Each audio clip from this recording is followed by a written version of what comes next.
തന്റെ മകളുടെ പേര് രാജ്യത്ത് വേറെ ആർക്കും ഇടരുതെന്ന് ഉത്തരവിറക്കിയ ഒരു ഭരണാധികാരിയുണ്ട്. ഉത്തര കൊറിയൻ ഏകാധിപതി Kim Jong Un. Kim Ju Ae എന്നാണ് ഭാഗ്യവതിയായ ആ പുത്രിയുടെ പേര്. ഉത്തര കൊറിയ എന്ന രാജ്യത്ത് ജനങ്ങളുടെ പൗരാവകാശങ്ങൾ എങ്ങനെയാണെന്ന് ഇതിൽ നിന്ന് വ്യക്തമാകുമല്ലോ. കമ്മ്യൂണിസത്തിന്റെ ലേബലിൽ ഏകാധിപത്യ ഭരണവും കുടുംബവാഴ്ചയും നടക്കുന്ന രാജ്യമാണ് ഉത്തര കൊറിയ. ഇപ്പോഴത്തെ ഭരണാധികാരി കിം ജോങ് ഉന്നിന്റെ പിതാമഹൻ കിം ഇൽ സുങ് ആണ് 1948 ഉത്തര കൊറിയയിലെ കുടുംബവാഴ്ചയ്ക്ക് തുടക്കമിട്ടത്. 1994 ജൂലൈ 8 അദ്ദേഹത്തിന്റെ മരണത്തെ തുടർന്ന് പുത്രൻ കിം ജോങ് ഇൽ ഭരണാധികാരിയായി.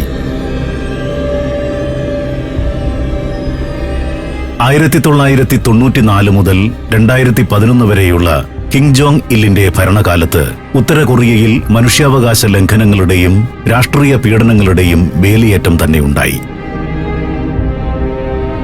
ലോക സമൂഹത്തിൽ ഉത്തര കൊറിയ നേടിയ ചീത്തപ്പേര് നിലനിർത്താൻ കിം ജോങ് ഉന്നും നന്നായി ശ്രമിക്കുന്നുണ്ട്. ഉത്തര കൊറിയയിലെ ഇരുമ്പ് മറക്ക് പിന്നിൽ എന്താണ് നടക്കുന്നത് എന്ന് മനസ്സിലാക്കാൻ സഹായിക്കുന്നതാണ് ജാങ് സോങ് തായ്ക്കിനുണ്ടായ അനുഭവം. ഇപ്പോഴത്തെ ഭരണാധികാരി കിം ജോങ് ഉന്നിന്റെ പിതൃ സഹോദരി ഭർത്താവായിരുന്നു അദ്ദേഹം. 2011 അധികാരത്തിലേറിയ ഉന്നിന്റെ കസേര ഉറപ്പിക്കാൻ അദ്ദേഹം സഹായിച്ചു. എന്നാൽ ജാങ് സോങ് തായ്ക്ക് ഭരണത്തിൽ കൂടുതൽ ഇടപെടുന്നത് കിം ജോങ് ഉൻ ഇഷ്ടപ്പെട്ടില്ല. ചിറ്റപ്പനെ വകവരുത്താൻ ഉത്തരവിട്ടു. ജാങ് സോങ് തായ്ക്കിനെ എങ്ങനെയാണ് കൊന്നത് എന്നതിനെപ്പറ്റി പല കഥകളും പ്രചരിക്കുന്നുണ്ട്.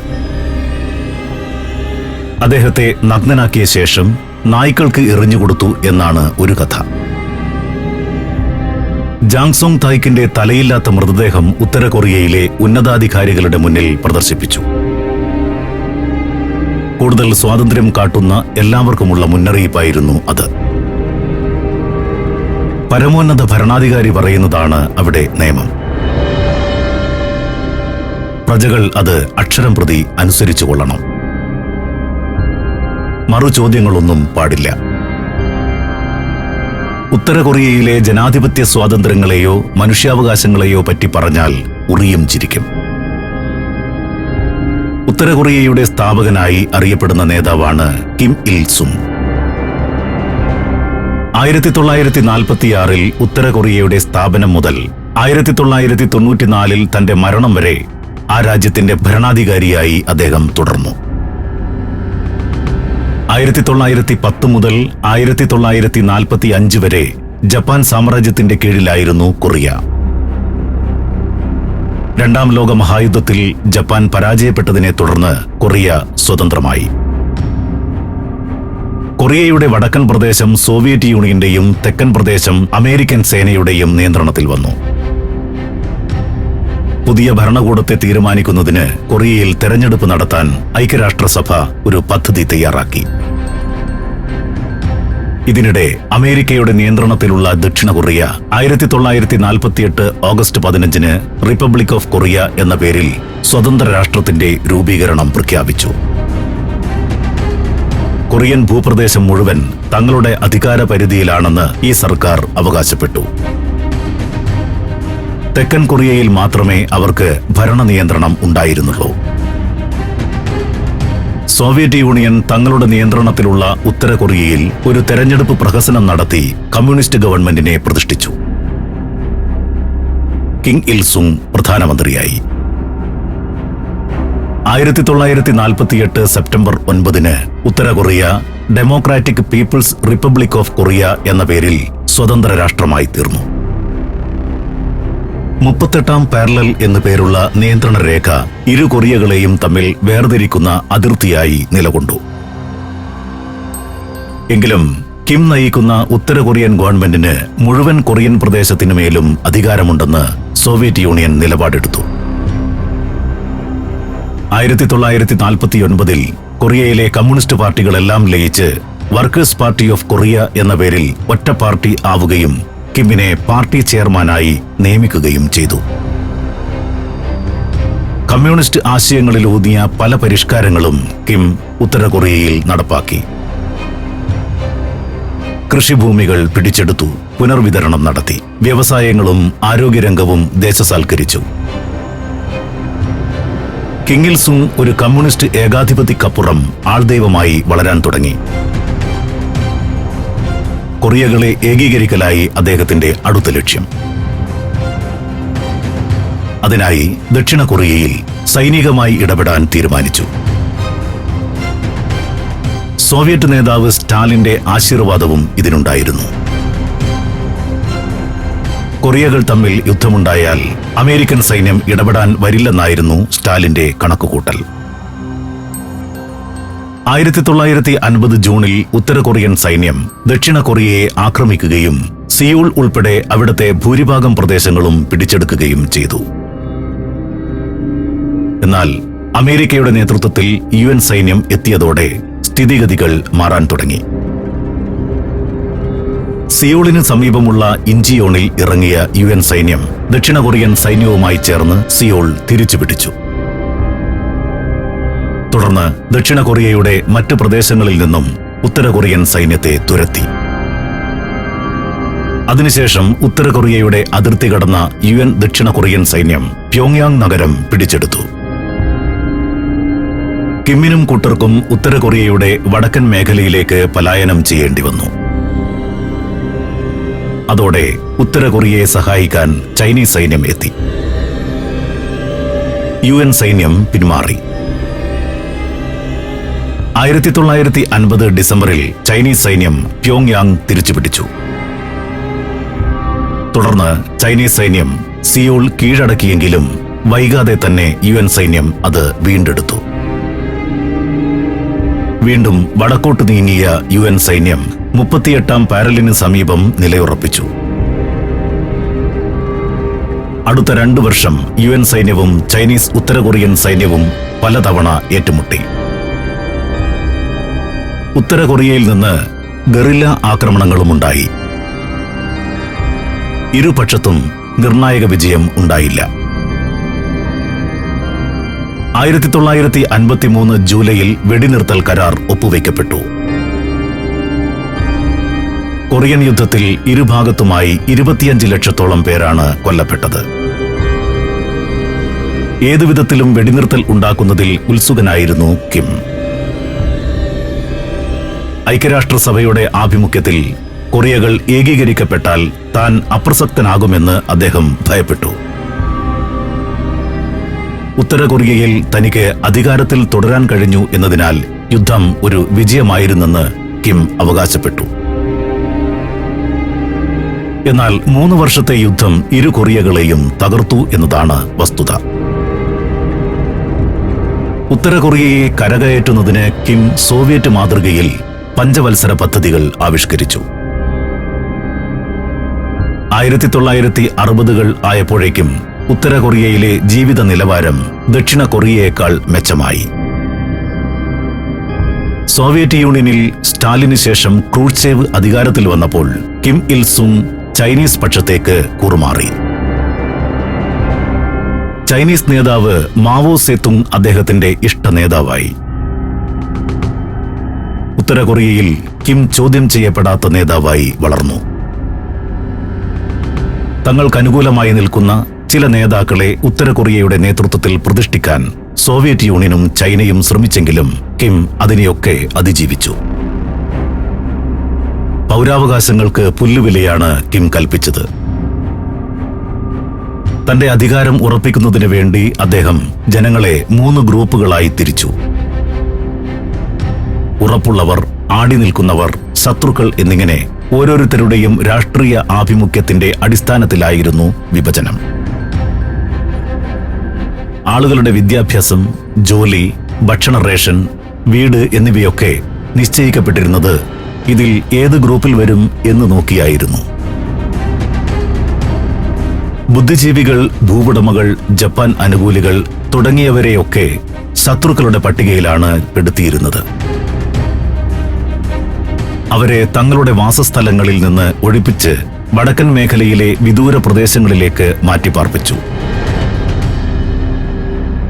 1990കളിൽ ഉത്തര കൊറിയയിൽ പട്ടിണി സംഹാര താണ്ഡവമാടിയപ്പോൾ ഏറ്റവും ബാധിക്കപ്പെട്ട വിഭാഗം ഇവരാണ്. പട്ടിണി മൂലം 10,000 മരിച്ചു. കിമ്മിന്റെ ഭരണകാലത്ത് ഉത്തര കൊറിയ മനുഷ്യാവകാശ ലംഘനങ്ങൾ നടമാടുന്ന നരകമായി മാറി. സർക്കാരിന് അനഭിമതരെന്ന് തോന്നിയവരെയെല്ലാം കൊന്നൊടുക്കി. പലരും അപ്രത്യക്ഷരായി. വിമതരുടെ കുടുംബാംഗങ്ങളെയും ബന്ധുക്കളെയും ശത്രുപട്ടികയിൽപ്പെടുത്തി. പലരെയും ലേബർ ക്യാമ്പ് എന്ന തടവറയിലേക്ക് അയച്ചു. അവിടെ എത്തിപ്പെട്ടവരെല്ലാം നിർബന്ധിത ജോലിക്ക് നിയോഗിക്കപ്പെട്ടു. ഇത്തരം ജയിലുകളിൽ അടയ്ക്കപ്പെട്ട മിക്കവരും പിന്നീട് പുറം ലോകം കണ്ടില്ല. തടവുകാരെ പട്ടിണിക്കിട്ട് കൊല്ലുന്നത് കിമ്മിന് ഒരു വിനോദമായിരുന്നു. വിദേശ പൗരന്മാരെ പിടികൂടി പീഡിപ്പിക്കുന്നതിലും അദ്ദേഹം രസം കണ്ടെത്തി. കിമ്മിന്റെ ഭരണകാലത്ത് 2 ലക്ഷത്തോളം വിദേശ പൗരന്മാർ തട്ടിയെടുക്കപ്പെടുകയോ കാണാതാവുകയോ ചെയ്തിട്ടുണ്ട്. 1948 മുതൽ 1972 വരെ ഉത്തര കൊറിയയുടെ പ്രധാനമന്ത്രി സ്ഥാനം വഹിച്ച കിം അതിനുശേഷം പ്രസിഡന്റായി. സർക്കാരിന്റെ എന്നതുപോലെ പാർട്ടിയുടെ നിയന്ത്രണവും കിമ്മിൽ കേന്ദ്രീകരിച്ചിരുന്നു. 1949 വർക്കേഴ്സ് പാർട്ടി ചെയർമാനായ കിം 1966 വരെ ആ പദവി വഹിച്ചു. തുടർന്ന് മരണം വരെ പാർട്ടി ജനറൽ സെക്രട്ടറി കസേരയിലായിരുന്നു അദ്ദേഹം. 1980 ഒക്ടോബറിൽ നടന്ന 6ാം പാർട്ടി കോൺഗ്രസിൽ വെച്ച് കിം പുത്രൻ കിം ജോങ് ഇലിനെ ഭരണത്തിൽ തന്റെ പിൻഗാമിയായി പ്രഖ്യാപിച്ചു. അങ്ങനെ കമ്മ്യൂണിസ്റ്റ് പാർട്ടിയിൽ കുടുംബവാഴ്ചയ്ക്ക് തുടക്കമിട്ടു. ഇന്ത്യയിലെ 13 സംസ്ഥാനങ്ങളിലൂടെയുള്ള സഞ്ചാരം ഇപ്പോൾ പെൻഡ്രൈവിൽ ലഭിക്കുന്നു. ചരിത്രവും ഐതിഹ്യങ്ങളും യഥാർത്ഥ ജീവിതവും ഒത്തുചേരുന്ന ഇന്ത്യൻ കാഴ്ചകളുടെ ഈ അസുലഭ ശേഖരം സ്വന്തമാക്കാൻ 99544422 എന്ന നമ്പറിലേക്ക് ഇന്ത്യ എന്ന് SMS ചെയ്യൂ.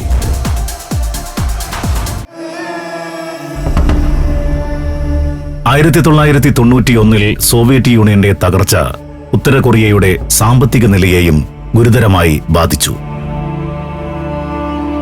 പുറത്തുനിന്നുള്ള സാമ്പത്തിക സഹായം കിട്ടാതെ വന്നതോടെ രാജ്യം കടുത്ത പട്ടിണിയിലായി. 1994 ജൂലൈ 8 കിം ഇൽ സുങ് യുഗം അവസാനിച്ചു. പുത്രൻ കിം ജോങ് ഇൽ അധികാരമേറ്റെടുത്തു. 20ാം നൂറ്റാണ്ടിൽ രാജഭരണത്തിലല്ലാതെ 45 വർഷം തുടർച്ചയായി അധികാരത്തിലിരുന്ന 3ാമത്തെ ഭരണാധികാരിയാണ് കിം ഇൽ സുങ്. പിതാവിനേക്കാൾ കടുത്ത ഏകാധിപത്യ സ്വഭാവമുള്ള ഭരണാധികാരിയായിരുന്നു കിം ജോങ് ഇൽ. രാജ്യത്ത് കൊടും പട്ടിണിയുടെ കാലത്ത് അധികാരമേറ്റ ഇദ്ദേഹം ഭരണപരാജയം മൂലമുണ്ടായ രോഷമെല്ലാം ജനങ്ങളോട് തീർത്തു. കിം ഇൽ സുങ് മന്ത്രിമാരോട് അഭിപ്രായങ്ങൾ തേടുമായിരുന്നു. അതേസമയം കിം ജോങ് ഇൽ മന്ത്രിമാരിൽ നിന്ന് സമ്പൂർണ്ണ അനുസരണമാണ് ആവശ്യപ്പെട്ടത്. ഭരണകാര്യങ്ങളെല്ലാം അദ്ദേഹം തന്നെ തീരുമാനിച്ചു. ചെറിയ അഭിപ്രായ വ്യത്യാസങ്ങൾ പ്രകടിപ്പിക്കുന്നവരെ പോലും വിമതരായി കണക്കാക്കി. 1997 കൊറിയൻ വർക്കേഴ്സ് പാർട്ടി ജനറൽ സെക്രട്ടറിയായ കിം ജോങ് ഇൽ പിറ്റേ വർഷം നാഷണൽ ഡിഫൻസ് കമ്മീഷൻ ചെയർമാനായി തെരഞ്ഞെടുക്കപ്പെട്ടു. രാജ്യത്തെ ഏറ്റവും ഉയർന്ന അധികാര പദവിയായി ഇത് പ്രഖ്യാപിക്കപ്പെട്ടു. പിതാവ് കിം ഇൽ സുങ്ങിനെ ഒരു കൊറിയയുടെ നിത്യനായ പ്രസിഡന്റായി പ്രഖ്യാപിച്ച ശേഷം രാജ്യത്ത് പ്രസിഡന്റ് പദവി നിർത്തലാക്കി. ജനഹിതം പരിശോധിക്കുന്ന തെരഞ്ഞെടുപ്പുകളിൽ മത്സരിക്കാനൊന്നും കിം ജോങ് ഇൽ മെനക്കെട്ടില്ല. എങ്കിലും ഓരോ 5 വർഷം കൂടുമ്പോഴും സുപ്രീം വർക്കേഴ്സ് അസംബ്ലി എന്ന നിയമനിർമ്മാണ സഭയിലേക്ക് അദ്ദേഹം ഐക്യകണ്ഠേന തിരഞ്ഞെടുക്കപ്പെട്ടുകൊണ്ടിരുന്നു.